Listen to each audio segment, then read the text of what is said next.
नमस्कार। आप सभी का अन्य साहित्य क्लासेस में बहुत बहुत स्वागत है। मैं आज आप लोगों को संधि के क्रम में विसर्ग संधि बताऊंगी, जो कि विसर्ग संधि में नियम नंबर 1, 2, 3 हो चुका है। 3 नियमों के अंतर्गत मैंने संधि बता दिया कि विसर्ग संधि कैसे बनता है। अब आज आपको विसर्ग संधि के अंतर्गत नियम नंबर 4, 5, 6 बताएंगे विसर्ग संधि कैसे बनती है। 4 में है, यदि विसर्ग के पूर्व ई या ऊ स्वर हो, मतलब ये विसर्ग है, इसके पहले ऊ हो अथवा ई हो, उसके बाद क ख हो, यहाँ क ख और प फ हो। विसर्ग के बाद वाले में प फ हो और क ख हो, और विसर्ग के पहले ई या ऊ हो तो विसर्ग का परिवर्तन श में हो जाता है, मूर्धन्य श में। किसमें हो जाता है? श में। यदि विसर्ग के पूर्व ई या ऊ हो, विसर्ग के बाद क ख या प फ हो, तो विसर्ग का श हो जाता है। जैसे निधन कपट, निधन कपट। अब यहाँ पर विसर्ग के पहले ई है, विसर्ग के बाद क है, तो इसका हो जाएगा निष्कपट। क्या हो जाएगा? निष्कपट। उसी प्रकार से दुग्धन प्रकृति, विसर्ग के पहले ऊ है, विसर्ग के बाद क्या है? प है, तो ये क्या हो जाएगा? दुष्प्रकृति। क्या हो जाएगा? तो यहां विसर्ग का श हो जाता है, इसका हो जाएगा दुष्प्रकृति। दुष्प्रकृति क्या हो जाएगा? दुष्प्रकृति।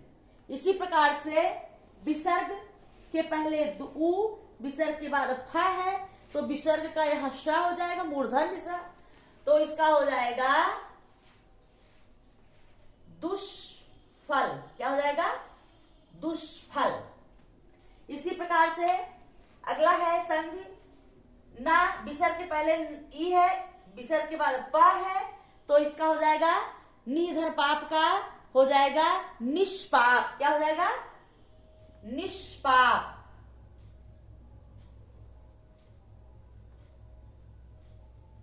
निष्पाप। इसी प्रकार से चतुर्धन पाद है, चतुर्धन पाद, तो यहां पर विसर्ग के पहले ऊ, विसर्ग के बाद प है, तो इसका हो जाएगा चतुष्पाद। क्या संधि होगी? चतुष्पाद।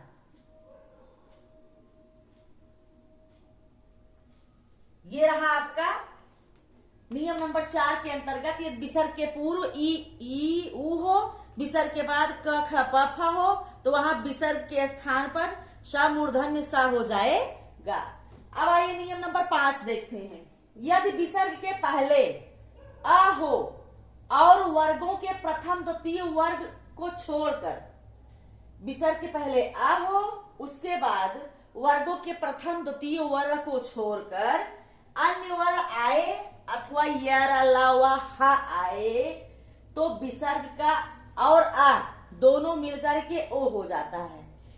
यदि विसर्ग के पहले आए और वर्गों के प्रथम और द्वितीय वर्ण को छोड़कर कोई वर्ण हो अथवा य र ल व हा हो, तो वहां पर ये विसर्ग और आ मिलकर के ओ हो जाता है। जैसे मनः धन ज, यहाँ विसर्ग के पहले न में आ है, इसके बाद ज आया है। चूंकि कहा गया वर्णों का पहला और दूसरा वर्ण छोड़ करके कुछ भी वर्ण आए, य अलावा हा है हो, तो वहां पर विसर्ग और आ मिलकर के ओ हो जाता है। तो यह मनः धन जा का क्या हो जाएगा? मनोज। क्या हो जाएगा? मनोज। सरह धन ज, यहाँ भी विसर्ग के पहले आ है, विसर्ग के बाद ज है, यहाँ पहला दूसरा वाला नहीं है, तो यहाँ विसर्ग और आ मिलकर के क्या हो जाएगा? ओ, तो इसका हो जाएगा सरह धन जा का सरोज। क्या हो जाएगा? सरोज। अगला है यशः धन दा, यशः धन दा में भी वही स्थिति है, श में आ है, विसर्ग के पहले आ है, विसर्ग के बाद दा है, तो यहाँ आ और विसर्ग मिलकर क्या हो जाएगा? ओ, तो इसका हो जाएगा यशोदा। क्या हो जाएगा? यशोदा। इसी क्रम में तमह धन गुण, मा में आ है विसर्ग के बाद, और यहाँ विसर्ग के पहले आ है, विसर्ग के बाद ग है, तो इसका हो जाएगा तमो गुण। क्या हो जाएगा? तमो गुण। सरा धन वर, विसर्ग के पहले आ है, विसर्ग के बाद वाह है, यार ला वाह बताया गया आएगा। या पहला और दूसरा वर्ण छोड़ करके कोई वर्ण आए तो वहां विसर्ग और आ मिलकर के ओ हो जाता है। सरा धन वर का हो जाएगा सरोवर। क्या हो जाएगा? सरोवर। मना ध्वन हर का, यहाँ विसर्ग के पहले आ, विसर्ग के बाद हा आया है, तो इसका हो जाएगा मनोहर। मनाधर का हो जाएगा मनोहर। इसी क्रम में वयः धन वृद्ध, विसर्ग के पहले आ, विसर्ग के बाद बा, तो यहां हो जाएगा वयो वृद्ध। यहां अगर पूछा गया कि वह ओ कहां से आता है, तो विसर्ग और आ का ओ हो जाएगा उस कंडीशन में जब किसी भी वर्ण का पहला दूसरा वर्ण छोड़ करके विसर्ग के बाद कोई वर्ण हो, विसर्ग के पहले आ हो, या अलावा हा हो, तो वहां विसर्ग और आ मिला करके ओ हो जाता है। यसा धन दा का हो जाएगा विसर्ग के पहले सा में आ है, विसर्ग के बाद धा है, ओ हो जाएगा। इसका हो जाएगा यशो धरा। क्या हो जाएगा? यशोधरा। पया धन दा है, इसका हो जाएगा पयोद। क्या हो जाएगा? पयोद। मना धन विकार है, विसर्ग के पहले आ है, उसके बाद वह है, इसका हो जाएगा मनो विकार। क्या हो जाएगा? मनो विकार। ये रहे 5 के अंतर्गत। छठा नियम है, यदि विसर्ग के पहले आ और आ को छोड़कर, मतलब विसर्ग के पहले आ और आ ना हो, आ और आ स्वर ना हो, छोड़कर दूसरा स्वर आए और विसर्ग के बाद कोई स्वर हो या किसी वर्ण का तृतीय चतुर्थ पंचम वर्ण हो या अलावा हो, तो विसर्ग के स्थान पर रा हो जाता है। कब? विसर्ग के पहले आ और आ मात्रा ना हो, पहली शर्त।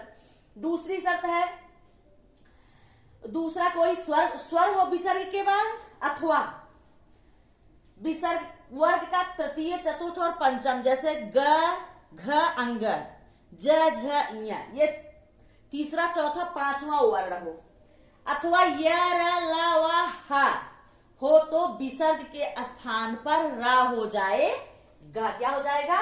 रा। जैसे निधन उपाय, यहां पर आ नहीं है, ई है, यहां पर भी ऊ स्वर है। कहा गया जब आ ना हो और इसके बाद कोई स्वर हो तो वहां पर रा हो जाएगा। निधन उपाय का हो जाएगा निर उपाय।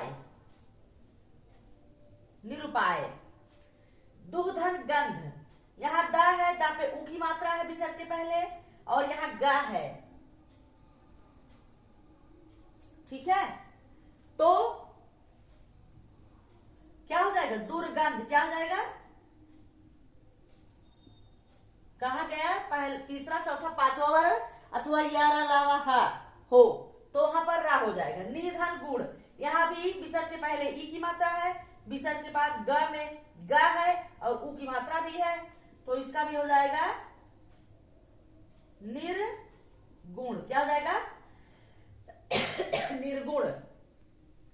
इसी प्रकार से दुधन आत्मा, विसर्ग के पहले ऊ, विसर्ग के बाद आ, इसका हो जाएगा दुरात्मा। क्या हो जाएगा? दुरात्मा। इसी क्रम में निधन ना में विसर्ग के पहले ई की मात्रा है, उसके बाद झा आया है, तो इसका हो जाएगा निर्झर।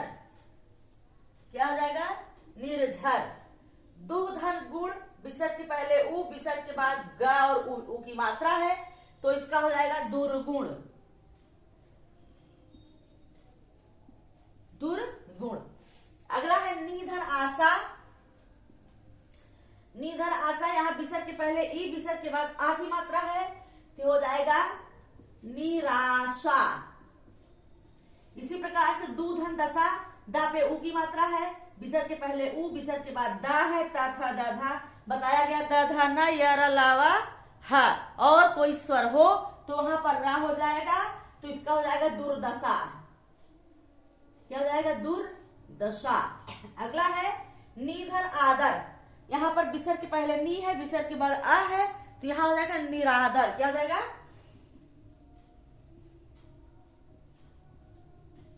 ये रहा आपका विसर्ग संधि। प्रश्न तो यहां से बनेंगे, आप इसे लाइटली बिल्कुल मत लीजिएगा, बिल्कुल हल्के में मत लीजिएगा। प्रैक्टिस की जरूरत है, समझने की जरूरत है। तो ये रहा आपका विसर्ग संधि के 3 और नियम। पिछली कक्षा में 3 नियम बताए थे, इस कक्षा में भी 3 नियम है। मैंने कई संधियों के उदाहरण महत्वपूर्ण जो भी थे आपके सामने मैंने दिया है इस कक्षा में, और इस कक्षा को आप बहुत ही बारीकी से पढ़िए, समझिए। मुझे पता है हो सकता है समझने में आपको समस्या हो, लेकिन आप इसे प्रयास करिए समझने का, क्योंकि छोड़िए मत। जहां आपको टफ लगे, अगर आपको टफ लगेगा, आप सिलेबस को छोड़ेंगे, इग्नोर करेंगे, तो वहां आपको दिक्कत हो जाएगी। तो ऐसी स्थिति में आज की कक्षा में बस इतना ही। अगली कक्षा में फिर आगे विसर्ग संधि का जो बचा हुआ पार्ट है वो लेकर मैं आपके सामने आऊंगी। तब तक के लिए धन्यवाद।